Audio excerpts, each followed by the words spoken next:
নমস্কাৰ মৰমৰ ছাত্ৰ ছাত্ৰীসকল আৰু শ্ৰদ্ধাৰ অভিভাৱকসকল আমি দশম শ্ৰেণীৰ ইংৰাজী বিষয়ৰ যি পাঠদান কৰিছিলো আজি তাৰ পৰৱৰ্তী অংশ কৰিবলৈ লৈছো আশা কৰোঁ আপোনালোক আটাইয়ে আমাৰ ভিডিঅটো সাবস্ক্ৰাইব কৰিব কাৰণ আমাৰ এডুকেয়াৰ হেল্পলাইন আসাম এই নতুনকৈ জন্ম হোৱা চেনেলটোৰ উদ্দেশ্য হ'ল যে আমাৰ বৰ্তমান সময়ত বিভিন্ন ল'ৰা ছোৱালীয়ে বিভিন্ন কাৰণত লকডাউনৰ কাৰণে হয়তো বাহিৰলৈ ওলাই আহিব পৰা নাই বা বিভিন্ন আনুষংগিক কাৰণত হয়তো শিক্ষা লাভৰ পৰা বঞ্চিত হৈ আছে আৰু আমি জানো যে আজিকালি মোবাইলটো প্ৰায় মানুহৰ ঘৰত থাকে সেইকাৰণে যাতে মোবাইলৰ জৰিয়তে আমি ছাত্ৰ ছাত্ৰীখিনিক কিছু উপকৃত কৰিব পাৰোঁ এনেকুৱা এটা মানসিকতাৰে আমি এই চেনেলটো গঢ় দিছো আৰু আমি আশা কৰোঁ বা আপোনালোক অনুৰোধ কৰিম যাতে আপোনালোকে যিমান পাৰে চেনেলটো সাবস্ক্ৰাইব কৰি শ্বেয়াৰ কৰিব যাতে অসমৰ বিভিন্ন প্ৰান্তত থকা ল'ৰা ছোৱালীবিলাকে আমাৰ এই ক্লাছটোৰ পৰা কিছু পৰিমাণ হ'লেও উপকৃত হ'ব পাৰে এতিয়া আমি পাঠলৈ আগবাঢ়িছো So before going to start the lesson, so I am going to first remind you. So মূল পাঠলৈ যোৱাৰ মুহূৰ্তত মই ছাত্ৰ ছাত্ৰীসকল তোমালোকক আমি আগৰ ভিডিঅ'টোত কি কৰিছিলো অকণমান মনত পেলাই দিম In the first video we discussed about a person. The name of the person was Lenso and Lenso was a farmer by profession. What was Lenso? He was a farmer. He was a good cultivator. Lenso lived in a valley and his house was situated at the top of a small hill and he lived alone. Not only he lived with his family and there was no other houses nearby and Lenso was good cultivator. He cultivated but he needed some water for his crops. So Lenso কি প্ৰয়োজন হৈছিল তাৰ খেতিখিনিৰ কাৰণে অলপ পানীৰ প্ৰয়োজন হৈছিল কিন্তু কি হ'ব He wanted rain. One day it rained and Lenso imagined that the raindrops were not raindrops but new ones. Lenso যেতিয়া বৰষুণ পাইছিলে তেতিয়া কেনেকুৱা অনুভৱ কৰিছিল যে তেওঁ যি বৰষুণৰ পানী পাইছিল আসলতে হেয়া বৰষুণৰ পানী নাছিল হেয়া আছিল নতুন মুদ্ৰা আৰু কি কাৰণে পাইছিল যেতিয়া মানুহে বহুত প্ৰয়োজনত কিবা এটা বস্তু পায় তাৰ মূল্য কিন্তু আমি ভাবাত কৰি বহুত বেছি বাঢ়ি যায় এতিয়া চাবা আমি পাঠৰ পৰৱৰ্তী অংশলৈ আগবাঢ়িছো আৰু আমাক ভাল লাগিছে প্ৰথম ভিডিঅটো বহুকেইজনে উপভোগ কৰিছে আৰু অষ্টম নৱম শ্ৰেণীৰ ভিডিঅ' বহুতে বিচাৰি আছে আমি পৰ্যায়ক্ৰমে অষ্টম নৱম শ্ৰেণীৰ ভিডিঅ' ইয়াত দি দিম চিন্তা কৰিব নালাগে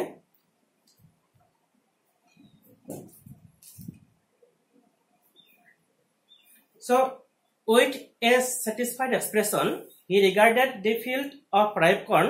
with its flowers draped in a curtain of rain. So try to understand. মই প্ৰথমতে পাঠটো ভালদৰে বুজাই লম তাৰ পিছত তোমালোকক পাঠৰ শেষ হোৱাৰ পিছত সমূহ প্ৰশ্ন উত্তৰ আলোচনা কৰিম তোমালোকে লিখি ল'ব পাৰিবা With a satisfied expression মানে তোমালোকে কি বুজি পালা মই অসমীয়াত বুজাই দি আছো satisfy মানে হ'ল সন্তুষ্ট হোৱা satisfied মানে হ'ল সন্তুষ্টিজনক express the verb express means satisfaction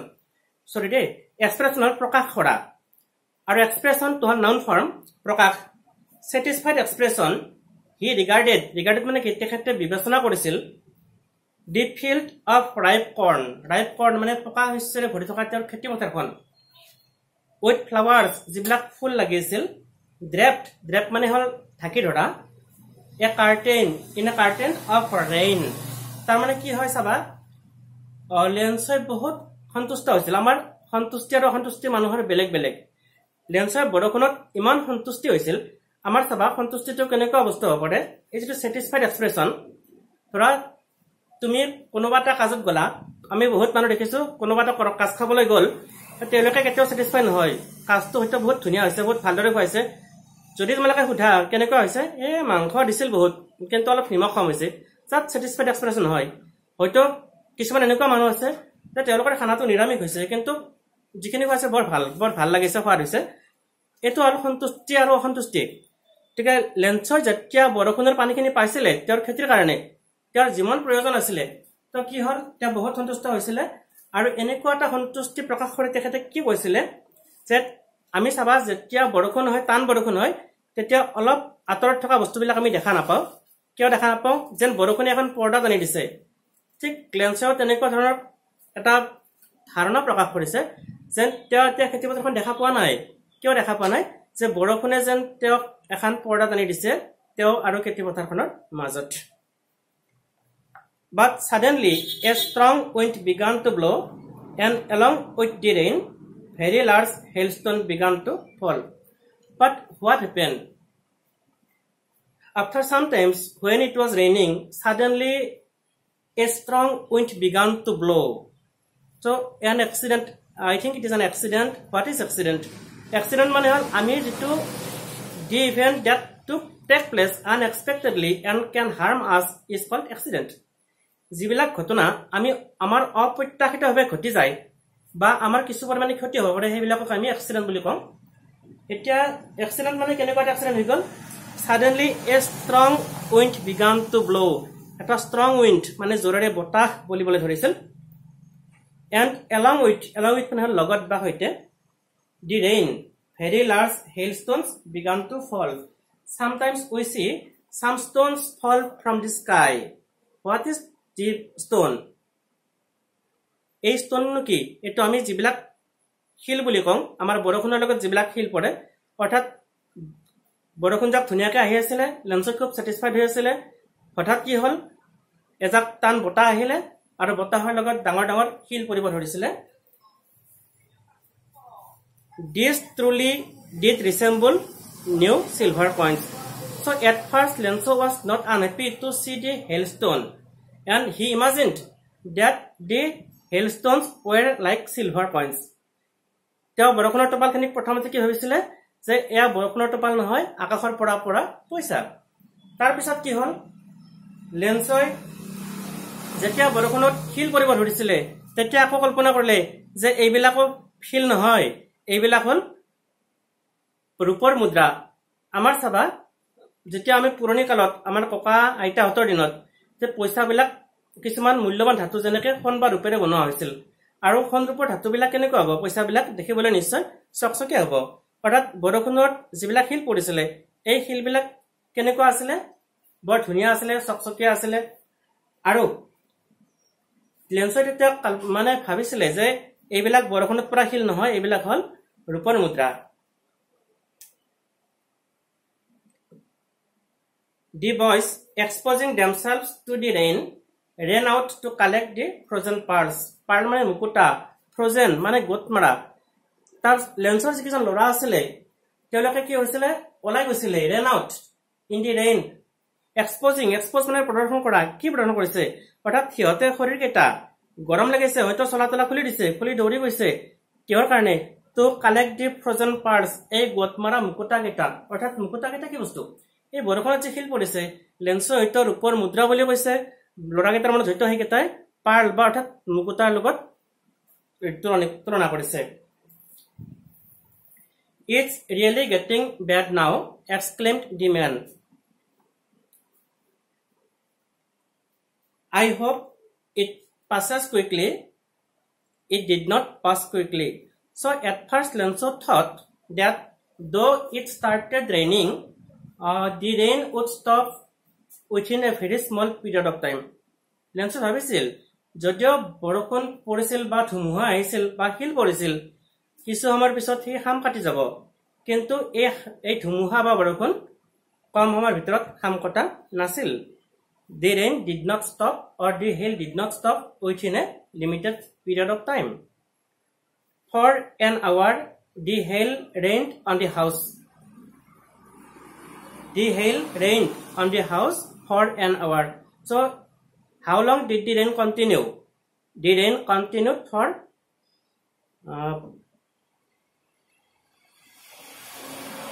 an hour. মানে 1 ঘন্টা ধৰি বৰষুণ জাক দি আছিল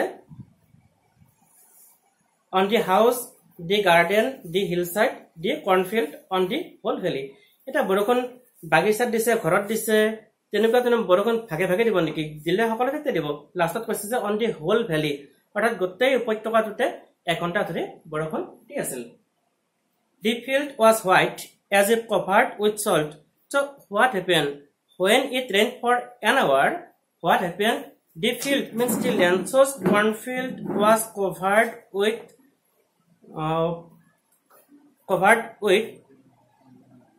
became white because of the stone and it looked like salt he imagined লেন্সে কেনেকৈ কল্পনা কৰিছিল যে তেওঁৰ খেতি পথাৰখন যে নিমখেৰে ঢাকি পেলাইছিল নিমখ দেখিছে মানে কি নিমখ বিলাক যেতিয়া আমি দম দেখো চাৰিওফালে আমি বগা বগা দেখা পাওঁ আৰু কি হৈছিল তেওঁৰ খেতি পথাৰখনত যিবিলাক শিল পৰিছিল এই শিল বিলাক একেবাৰে বগা বগা হৈ তেওঁ ভাবিছিল যেন বৰফে নিমখে তেওঁৰ খেতি পথাৰখন ঢাকি পেলাইছিল Not a leaf remained on the trees. So what happened? Not a leaf. Leaf means what? গছৰ পাত remained in the trees. তেওঁৰ যিবিলাক খেতি আছিলে ইমান ধুনীয়াকৈ বাঢ়িছিলে আৰু এতিয়া তাত এটা পাতো নোহোৱা হৈ গল অৰ্থাৎ কি হল What Lenso expected, he got completely a negative or alternate result. Lenso যেটো আশা কৰিছিলে তাৰ আশা কৰাৰ এটা সম্পূৰ্ণ ওলটা বা নয়াৰ্থক ফলাফলে লাভ কৰিছিলে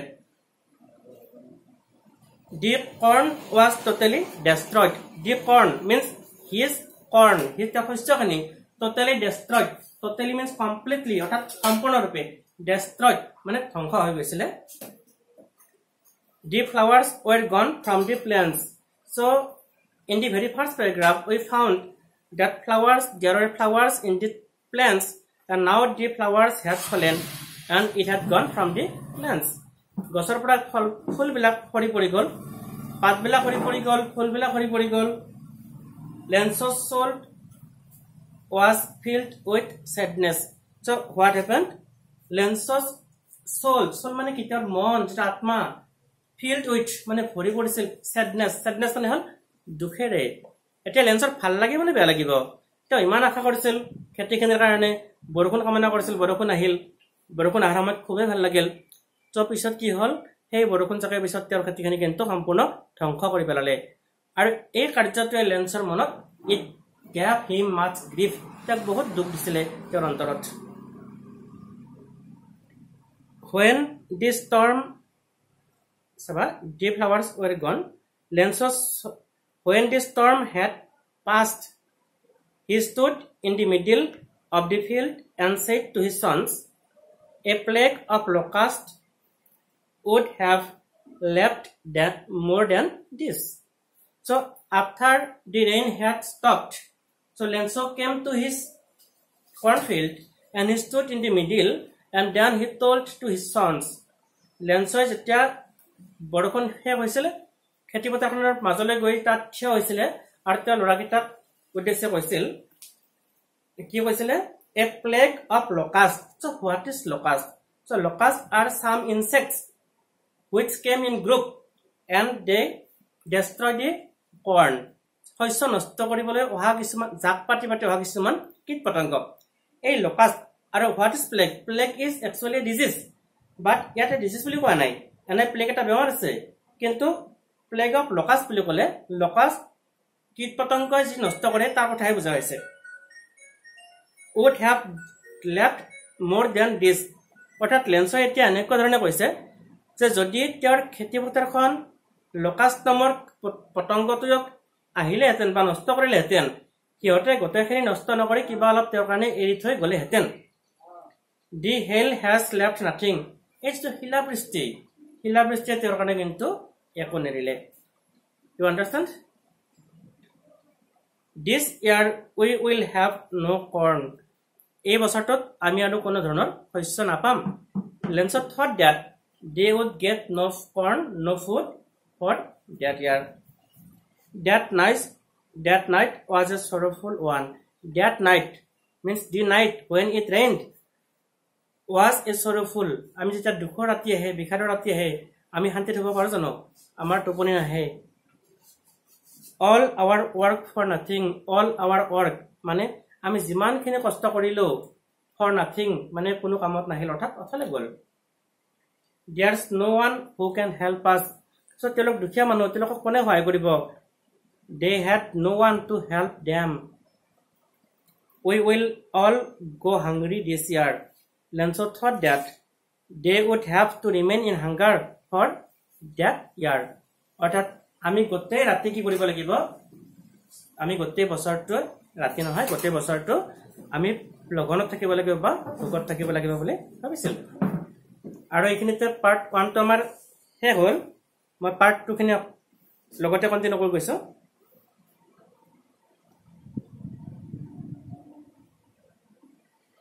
But in the hearts of all who lived in that solitary house in the middle of the valley, there was a single hope, help from God. But in the hearts of all the people who lived in that solitary house, there was only one hope, a single hope. What was the hope? Help from God. কিন্তু সেই অসমীয়া ঘৰটোত যিকেইজন মানুহ বাস কৰিছিল আটাইৰে মনত এটাই কি আছিলে চিন্তা আছিলে ভগৱানে তেওঁলোকক সহায় কৰিব এনেকুৱা এটা পজিটিভ থিংকিং আহি আছিলে তেওঁলোক যদিও হতাশ হৈছিলে হতাশাৰ মাজত এটাই তেওঁলোকৰ মাজত পজিটিভ চিন্তা আছিলে যে God would help them at that time of danger. Don't be upset even though this seems like total loss. Remember, no one dies of hunger. So কি হয় দুখৰ মাজতো কোনোবাই কাবাক কি কৰিব লাগে হয় আমি সান্তনা দিব লাগে হয় so লেন্সই পৰিয়ালটো সান্তনা দিছিলে লেন্সো consoled his family by saying that no one dies of hunger. যে ভোকত কোনো নমৰে God must help them in that year. যে সেই বছৰটোত ভগৱানে তেওঁলোকক নিশ্চয় সহায় কৰিব কাৰণ ভোকত কোনো মানুহ আজিলৈকে মৰা নাই that's why মানে হল that is why আৰু that is why মানে হল সেই কাৰণে they say no one dies of hunger. They say means they took satisfaction. তেওঁলোকে সন্তুষ্টি লৈছিল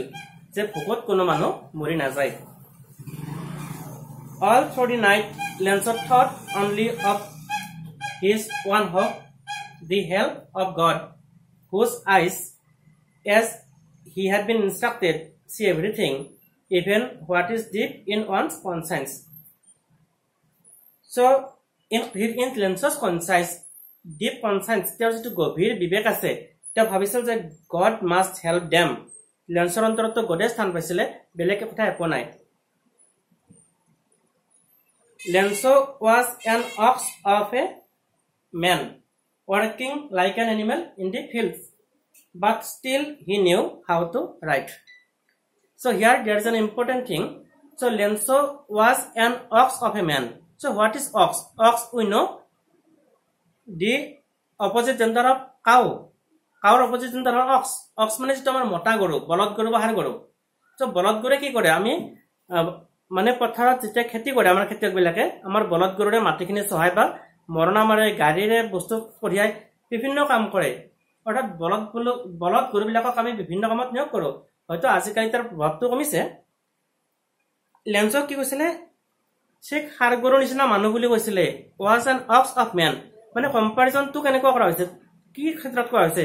হাড় গৰুৱে যেনেকৈ যথেষ্ট কষ্ট কৰে ঠিক লেন্সত মানুহ হৈও ঠিক হাড় গৰুৰ নিচিনা কষ্ট কৰে তেনেকুৱা এটা প্ৰসংগ ঘটে কথাখিনি উল্লেখ কৰা হৈছে but still he knew how to write. So আমি জেনাৰেলি কি ভাবো যে লিখা পঢ়া খেতিয়ক মানে লিখা পঢ়া নজনা বুলি আমাৰ মনত এটা ভাৱ হয় যে খেতিয়ক কোনো লিখা পঢ়া নাজানে but still he could know how to write. লেন্সই ইমান কষ্ট কৰা খেতিয়ক তথাপি তেওঁ কি জানিছিল কিন্তু লিখা পঢ়াও জানিছিল The following Sunday at daybreak following Sunday মানে হল পিছৰ ৰবিবাৰটোত at daybreak means দোকমকালিতে he began to write a letter which he himself would carry to town and place in the mail. So the next Sunday Lancelot wrote a letter to God and he went to town to post it. I think there was no post office in his village. God with post office nasile সেইকাৰণে চিঠিখন টাউনৰ ডাকঘৰত দিবলৈ তেওঁ ৰাতিপুৱা লৈ গৈছিল It was nothing less than a letter to God. আৰু সেইখন ভগৱানলৈ লিখা চিঠি আছিল তাৰ বাহিৰে এইখন বেলেগ একো নাছিল তো মৰমৰ ছাত্ৰ ছাত্ৰীসকল পাঠটো অলপ দীঘল আমি পাঠটো যদি তোমালোকে আমি খণ্ড কৰি দি আছো তোমালোকে ইয়াৰ পৰৱৰ্তী ভিডিঅটোত আকৌ ইয়াৰ পিছৰখিনি পাবা শেষত প্ৰশ্নোত্তৰ আটাই পাবা যদি আমি কেমেৰাৰ আগত প্ৰথম ক্লাছ কৰিছো আমাৰ নতুন অভিজ্ঞতা তোমালোকে যদি বুজিবাত কিবা অসুবিধা পাইছা বা আমি কেনেকুৱা ধৰণে ক্লাছবিলাক কৰিলে ভাল হ'ব শ্ৰদ্ধাৰ অভিভাৱকসকলক আমি সুধিছো অভিজ্ঞ ব্যক্তিসকলক সুধিছো আমাক গঠনমূলক দিহা পৰামৰ্শ কমেণ্টত দিব আমাৰ যদি পাঠ ছাত্ৰ ছাত্ৰীৰ বোধগম্য হোৱা নাই আপোনালোকৰ গঠনমূলক দিহা পৰামৰ্শই আমাক আগবাঢ়ি যোৱাত সহায় কৰিব আৰু এইখিনি কৈ আজিৰ ভিডিঅটো সামৰণি মাৰিছো নমস্কাৰ